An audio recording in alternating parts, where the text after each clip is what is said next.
Hola, buenas. Mi nombre es Felipe Paillao, soy sociólogo y en este miércoles vamos a pasar un tema que se llama Jesús y la fe en el Evangelio de San Marcos. Les tengo un PPT para estar, más que nada, hacer un seguimiento a la presentación y que ustedes puedan más o menos estudiar. Bueno, eh, San Marcos o Juan Marcos, como lo habíamos visto, eh, se relata varias veces en en la Biblia. Lo podemos encontrar en varias partes, el nombre, ¿ya? Eh, También hay que mencionar que se escogió este evangelio porque es uno de los primeros que fue escrito, según los estudios del último siglo, a pesar de que las ediciones bíblicas esté de Mateo. Entonces, Juan Marcos podemos verlo en Hechos de los Apóstoles 13, en Colosenses 4, 10, y ahí vamos a poder reconocer que en la Biblia se relata a este evangelista. ¿Ya? Marcos es un nombre latino y significa martillo. Él dirige su evangelio a los paganos. ¿Ya? Bueno, hoy día vamos a dar una pincelada sobre Jesús y la fe. Para entender la fe de Jesús, primero tenemos que, o la fe de Israel, tenemos que dar de por sí, entender qué es fe y entender qué dice el Antiguo Testamento sobre esto. Para la Biblia, la fe siempre ha sido una fuente de toda la vida religiosa. La voluntad de Dios que está escrita, se podría decir, o inscrita en el tiempo. Y la respuesta de, de esta voluntad de Dios o este llamado de Dios es a través de la fe. Entonces la fe es la respuesta de la persona humana a Dios. ¿Ya? Aquí vemos, por ejemplo, a Abraham cuando responde, a Jacob, a Isaac, a María, a Zacarías, entre muchos. Entonces, el vocabulario bíblico, recordemos que el Antiguo Testamento está escrito en hebreo y cuando se habla de fe hay dos tipos de términos. Está el amán o el amén y el atá. El amán evoca la solidez y la seguridad. Y el atá, la seguridad y la confianza. Ahora, cuando se escribe en griego, aún es más diverso todavía, porque existen mucho más expresiones, como las pueden ver acá. Elpis, el piso, pepoita, y en la raíz de amán, pitis, pisteu, aleteia. Finalmente, cuando esto se traduce al latín, termina en esperanza y confianza, o confianza y verdad. En este estudio del vocabulario podemos ver que tanto en el hebreo como en el griego, pues ahí está la palabra seguridad, confianza, solidez. Es algo que se espera, es algo en que podemos confiar, ¿ya? El estudio del vocabulario revela que la fe, según la Biblia, tiene dos polos. La confianza que se dirige a una persona fiel y reclama, en este caso, al hombre entero, y por otra parte, un proceso de inteligencia, a la que una palabra o signo sirve para acercarse a la realidad que no se ve. Y esto lo podemos ver en Hebreos 11:1. Aquí me equivoqué, le puse hebreo, pero es Hebreos 11:1. Ahí está la definición de la fe. ¿Qué es fe? ¿Ya? Bueno, vamos a ir avanzando en, en el Antiguo Testamento acerca de la fe de los creyentes, cómo notaba Israel esta fe, los profetas y finalmente Jesús. Abraham, Dios llama a Abraham. Abraham, recordemos que él vivía en Caldea y su padre servía a otros dioses. Abraham viene de una familia pagana y Dios le llama a él y le dice, Abraham, yo te voy a tener tierra prometida, te voy a prometer una tierra y una descendencia numerosa. Abraham, ¿qué hace? Acepta y cree en Dios. Y cuando cree en Dios, acepta su palabra y le obedece. Obedece este llamado de Dios y le pone toda su existencia. O sea, él cree en Dios a pesar de que no puede ver lo que le va a suceder en un futuro, pero pone su confianza en él. Entonces Abraham se transforma en un modelo de creyente. Hasta el mismo día de la prueba, cuando Dios lo prueba o es probada su fe, Abraham mismo es capaz de entregar y sacrificar a su hijo. Esto lo podemos ver en el Génesis 22. Entonces, Dios es fiel y todopoderoso. Le concede un hijo a Abraham, pero además, en el momento de la prueba también le da a Abraham eh, un, un carnero para que pueda ser sacrificado y no sacrificado Isaac. Entonces, en el Antiguo Testamento, la fe de Israel tiene por objeto primero un acontecimiento. Y nos vamos a saltar inmediatamente a la fe de Israel. Recordemos que Israel eh, es Jacob, que tiene las 12 tribus, etcétera, etcétera, y al final estaban en una parte de su historia eh, esclavizados por Egipto. Y en esta liberación, Dios habla,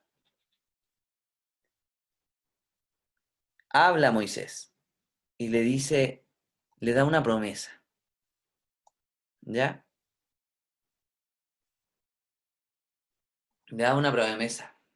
El Dios de Abraham llama a Moisés y le revela que va a ser liberada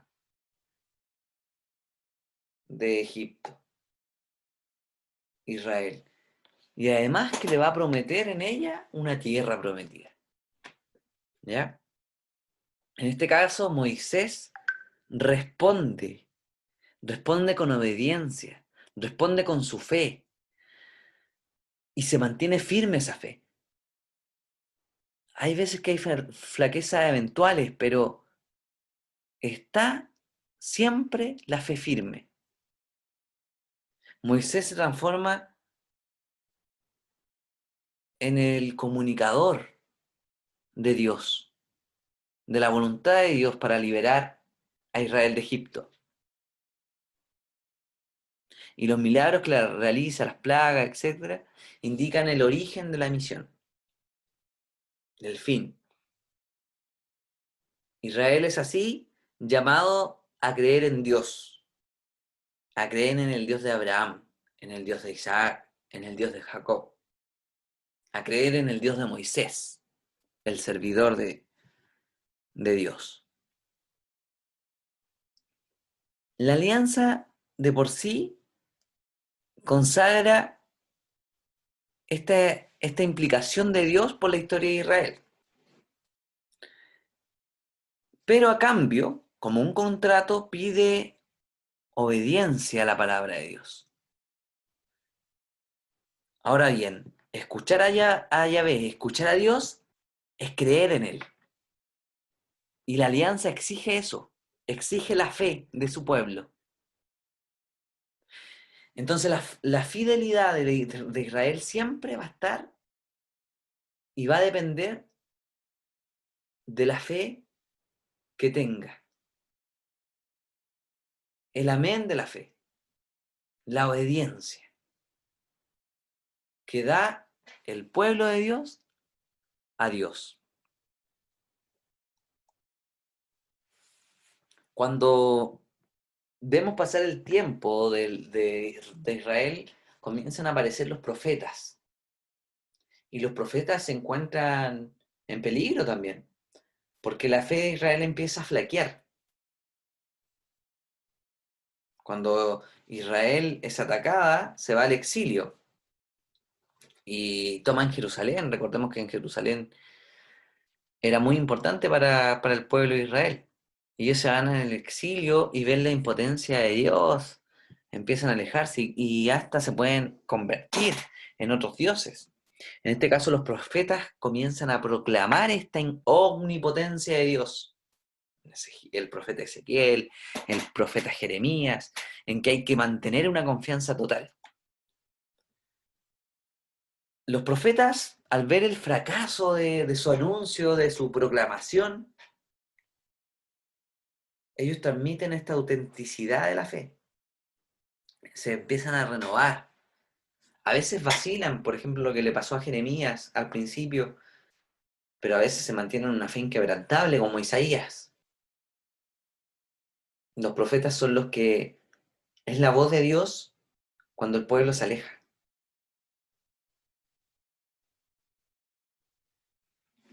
Y también se empieza a proclamar una fe del pueblo venidero. Entonces existe un fracasado llamado a arrastrar a Israel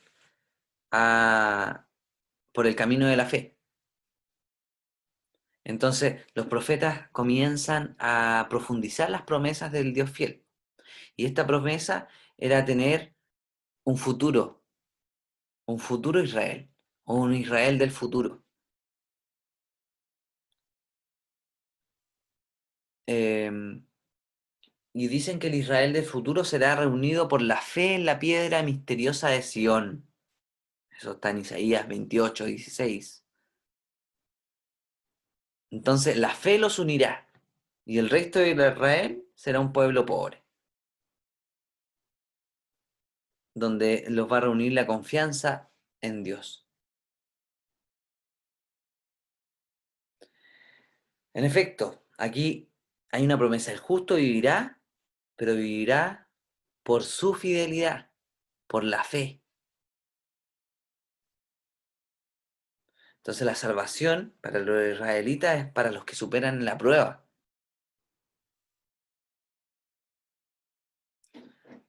El Israel del futuro se abre también a las naciones que terminan conociendo al Dios único y confiesan su fe en el Dios de Israel. Otra vez, en el Dios de Abraham, en el Dios de Isaac, en el Dios de Jacob. Y cuentan con el poder de Dios para ser salvos. Lo podemos leer en Isaías 51:5.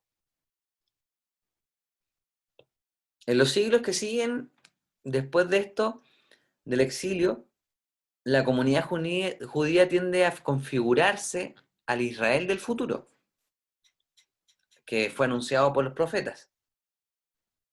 Pero aunque nunca llegan a congregar una asamblea total de creyentes. Pero aquí tenemos tres posiciones: la fe de los sabios, de los pobres, de los mártires. Esta fe de los sabios, de los pobres, de los mártires, eh, es una fe sabia. La sabiduría requiere de confianza en Dios. Entonces es una fe que sabe que Dios es siempre omnipotente. Y los sabios están muy cerca también de los pobres, que cantan su confianza en los salmos. Entonces, el salterío, los salmos, proclaman la fe de Israel, el Dios único. En el Salmo 18, el Salmo 32, el Salmo 115, el Dios creador, el Dios todopoderoso, el Dios fiel, el Dios misericordioso. el Dios que está con su pueblo, el Dios Rey universal del futuro. Ahí se posiciona la fe de Israel. Israel después del exilio tiene una sangrienta persecución en este sentido religiosa, y comienzan a haber mártires que mueren a causa de la fe. ¿Ya? Aquí en Macabeos se relata eso, cuando les obligaban a comer carne, y ellos se negaban hasta que los mataban. Macabeos capítulo 1, versículo 62. Ahí podemos buscar en las Biblias y reconocer eso, esa persecución que tuvieron. Entonces empiezan a haber mártires, y mártires que mueren a causa de la fe. Y a pesar de que existe como una ausencia de Dios, esta fe de ellos no flaquea, incluso se profundiza.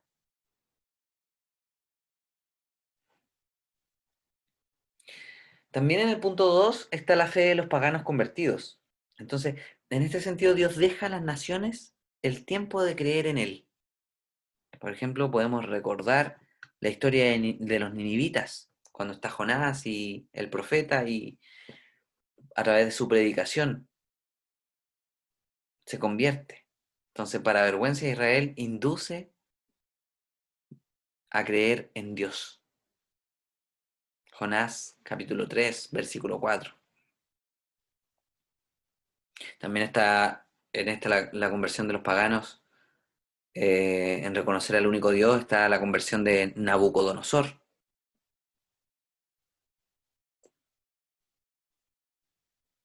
Dios entonces deja a las naciones el tiempo de creer en Él, en tener fe en Él. Algunas imperfecciones de la fe de Israel es primero que todo que contaban con un Dios para que les ayude en la victoria, en una lucha desigual. Entonces, era una fe admirable en sí misma, pero que coexistía siempre con una cierta confianza en la fuerza humana. Otra de las imperfecciones amenazaba a la fe de Israel era que los mártires y combatientes habían muerto por fidelidad a Dios y a la ley. En este caso, Israel, en efecto, había acabado por comprender que la fe implicaba siempre la obediencia de las exigencias de la alianza. Y en esta línea comienzan a haber formalismos, ¿ya? Como los fariseos, que a través de su formalismo se interesaban más en las exigencias rituales que los llamados religiosos y morales de la escritura.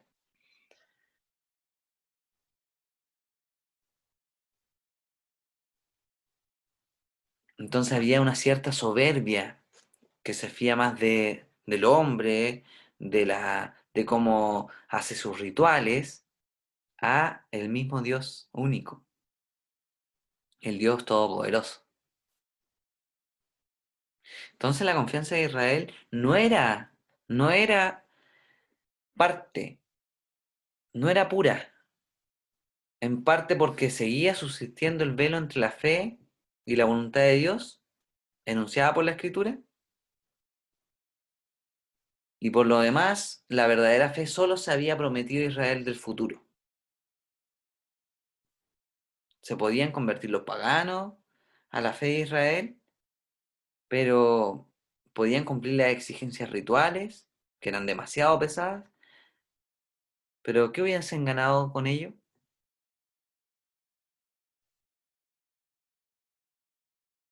¿Mm? Finalmente, adherirse a la fe de los pobres no podía hacer a los paganos partícipes de una salvación.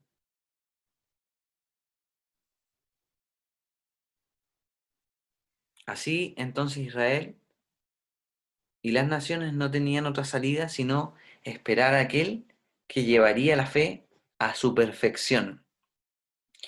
y en este caso recibiría el Espíritu, el objeto de la promesa. Recordemos que la fe de Israel era una fe trivial. El que compartía la sangre tenía la salvación. El pueblo de Dios era, era el que tenía esta raza judía. La fe en el pensamiento y en la vida de Jesús. Vamos a ir de lleno en el pensamiento de Jesús. Primero, la preparación. La fe de los pobres. En los sinópticos, en los evangelios sinópticos como Lucas, capítulo 1, del 46 al 55, habla de esta fe, de la fe de los pobres, de los pobres. En esta fe, Dios escoge el primer anuncio de la salvación en los pobres. Imperfecta en Zacarías, ejemplar en María. Recordemos que Zacarías duda del milagro que le iba a dar Dios. Pero María, una mujer pobre, es ejemplar en la fe que tiene a Dios. Y es compartida poco a poco por otros. Entonces, no se deja ocultar la iniciativa por la humildad de las apariencias. ¿Ya?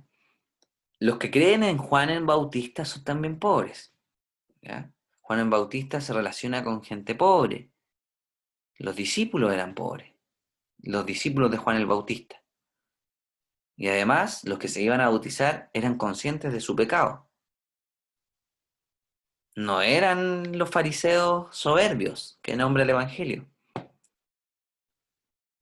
Entonces esta fe los reúne sin que ellos se percaten alrededor de Jesús, que estaba venido en medio de ellos. Y Juan el Bautista los orienta hacia una fe en él. Esa fue la preparación en los pobres, que creyeron en, que creyeron en Dios y dieron respuesta a él. La fe en Jesús y en su palabra. Todos podían oír, ver, dice la palabra. Podían oír la palabra de Dios, podían mirar los milagros de Jesús. En varios episodios de Marcos salen los milagros de Jesús. La semana pasada estábamos viendo la, la cura del leproso. Además, se proclamaba la venida del reino de Dios. Pero en este caso, escuchar la palabra y hacerla y ver verdaderamente en una palabra es creer, es fe. Escuchar la palabra y hacerla es creer en Jesús, es creer en Dios. Marcos 1:15, pueden ver ahí en sus Biblias. Y la pueden comparar con lo que dice Deuteronomio capítulo 9, versículo 23.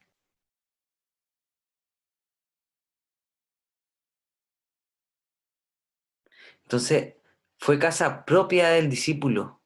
La casa del discípulo era el creer. Por otra parte, la palabra, lo que escuchaban y también lo que veían a través de los milagros, planteaban una pregunta, surgía una problemática. ¿Quién es este que hace estos milagros? ¿Quién es este que habla de esta forma?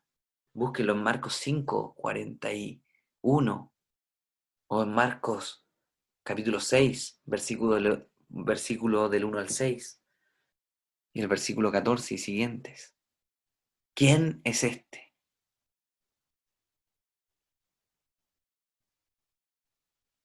En este sentido, fue una prueba para Juan el Bautista también, ¿ya?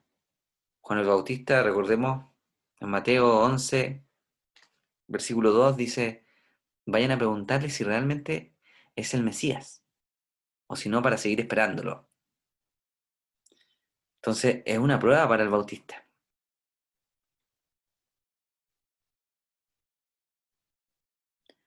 Pero también es un escándalo. Jesús es un escándalo para los fariseos.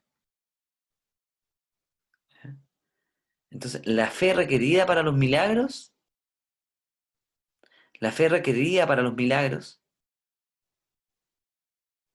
solo respondía a una cuestión parcialmente reconocida y reconociendo la omnipotencia de Jesús. La fe requería reconocer la omnipotencia de Jesús. Entonces, veamos. Aquí hay un recorrido. La fe de Israel se centra en la obediencia a Dios, que habla en los profetas, que habla en Abraham, en Isaac, en Jacob. Pero acá la fe es reconocer la omnipotencia en un hombre, en un hombre, en Jesús,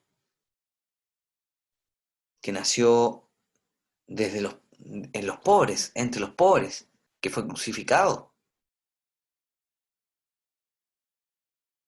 Acá Pedro, en este sentido, dio la verdadera respuesta. Cuando dice, tú eres el Cristo, en Mateo capítulo 16, versículo del 3 al 16. Esta fe que pone Pedro en Jesús une ya desde ahora a todos los discípulos con él, con Cristo.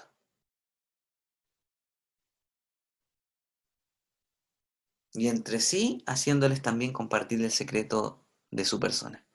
Tú eres el Cristo, lo reconoce, el ungido. Esa es la verdadera respuesta.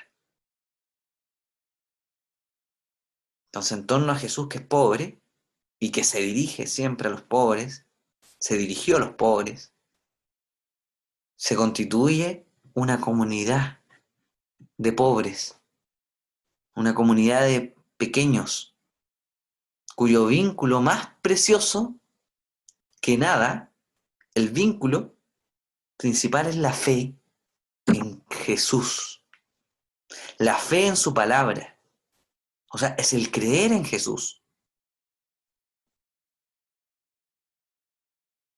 Esta fe viene de Dios y será compartida un día para todas las naciones. No se va a quedar solamente en el pueblo de Israel. Y aquí es cuando las profecías se empiezan a cumplir. Finalmente, para ir terminando, la perfección de la fe.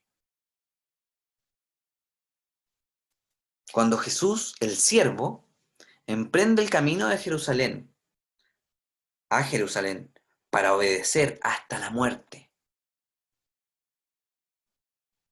endurece su rostro.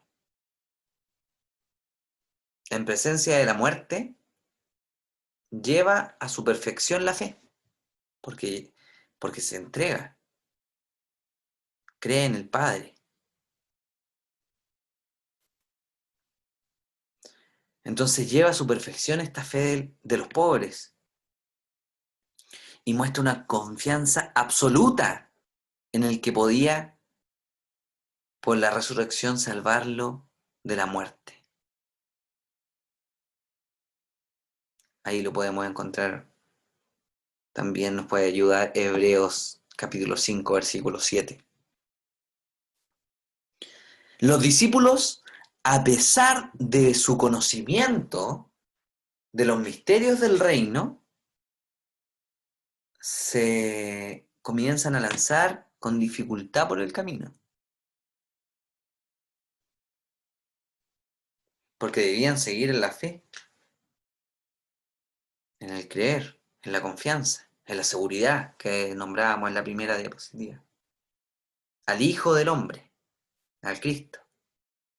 Entonces tenían que depositar la confianza que incluye todo cuidado y todo temor. Y no les era habitual, no era una cosa cotidiana, el creer en el Hijo del Hombre. Entonces, cuando se enfrentan los discípulos a la prueba de la pasión, será para ellos también un escándalo.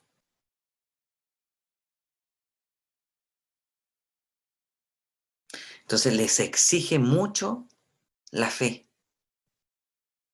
la misma fe de Pedro. Cuando ellos ven la muerte de Jesús, hay una exigencia de fe.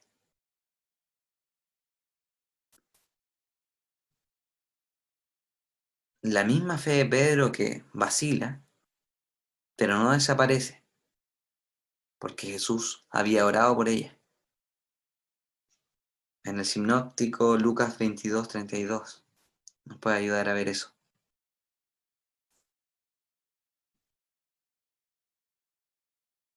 La fe entonces de los discípulos tenía todavía que dar un paso decisivo para llegar a ser la fe de la iglesia.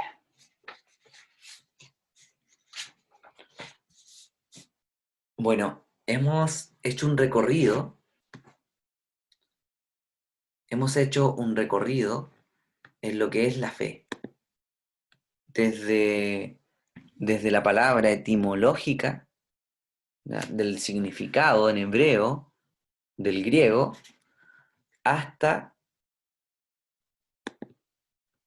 hasta lo que es la fe en los profetas, en Israel, y hasta lo que es la fe en Jesucristo.